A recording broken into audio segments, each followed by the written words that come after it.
भगवान के इसी स्वभाव को याद करते हुए कि भगवान हमारे समस्त अपराध को, समस्त अवगुण को क्षमा करते हुए मुझे अपना बना लेंगे। भगवान के कथा को श्रवण करें हम सभी लोग, भगवान के चरणों में प्रणाम करें हम सभी लोग। भगवान राम जी के इसी स्वभाव का स्मरण करते हुए भगवान शिव हिमालय की बेटी पार्वती जी से मंगलमय पाणी ग्रहण संस्कार संपन्न किए। उमा महेश्वर जी का बहुत सुंदर वैवाहिक परिणय सूत्र संपन्न हुआ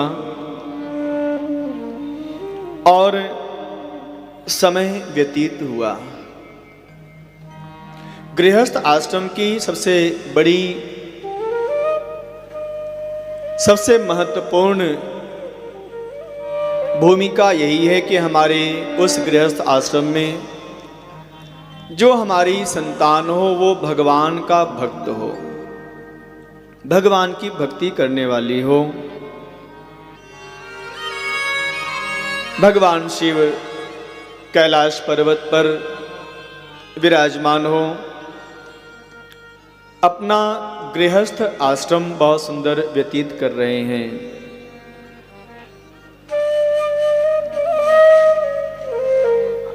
और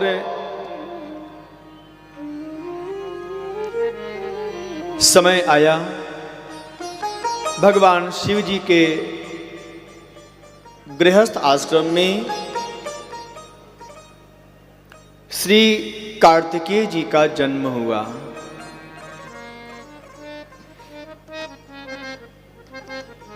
जिन्होंने तारकासुर का उद्धार किया।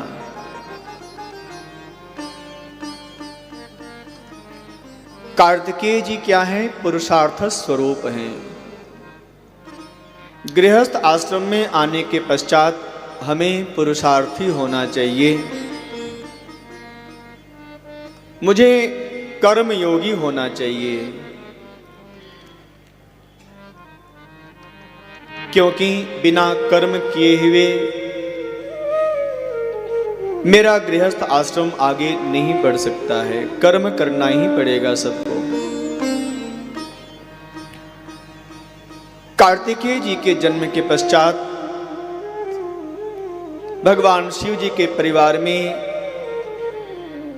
एक और नन्हे से बालक का जन्म हुआ, जिनका नाम गणेश पड़ा है। गणेश जी विघ्न के हरता हैं, मंगल के करता हैं। अर्थात यदि हम अपने गृहस्थ आश्रम में सत्कर्म करते हुए पुरुषार्थ करते रहेंगे तो हमारे जीवन में जितनी भी विघ्न बाधा है वह सब दूर हो जाएगी। पहली संतान गणेश जी के रूप में नहीं हुआ है, पुरुषार्थ स्वरूप कार्तिकेय जी के रूप में हुआ है। और उसके पश्चात बहुत सुंदर भगवान शिव जी का परिवार भगवान राम जी के भक्ति से ओतप्रोत हो रहा है, अर्थात राममय हो रहा है।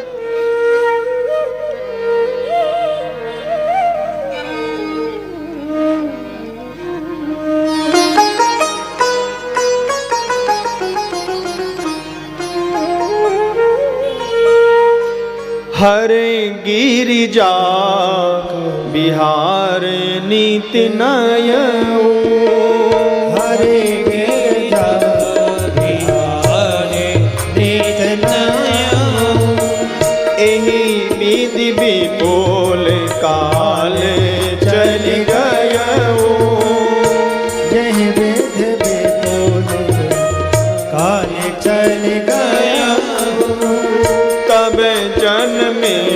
खटे बदन कुमारा। जब भी अवसर मिले गुनगुनाओ। तारक असुर समर जी मारा। तारक असुर समर जी मारा। तब जन में उखड़े बदन कुमारा। तब जन में उखड़े बदन कुमारा। तारक असुर समर जी मारा। तारक असुर समर जी मारा। आगम निगम प्रसिद्ध पुराना। आगम निगम सिद्ध पुराना। षण्मुख जन्म सकल जग जाना। सफल जग जाना। जग जाना। भगवान शिव जी का यह परिवार, जिसमें 2 संतान हैं, गृहस्थ जीवन बहुत सुंदर व्यतीत हो रहा है। भगवान राम जी के ही नाम का स्मरण करते हुए भगवान शिव अपनी पत्नी के संग आनंद का अनुभव कर रहे हैं। उमा सहित जेहि जपत पुरारी। जो भगवान शिव हैं, अपनी धर्म पत्नी उमा जी के साथ राम जी का भजन करते हैं। पति और पत्नी को एक साथ भगवान की पूजा आराधना करनी चाहिए। शिव जी का यह चरित्र श्रवण करके श्री तीर्थराज प्रयाग में भरद्वाज ऋषि बहुत प्रसन्न हुए। याज्ञवल्क्य जी कथा सुना रहे हैं और भरद्वाज जी कथा सुन रहे हैं।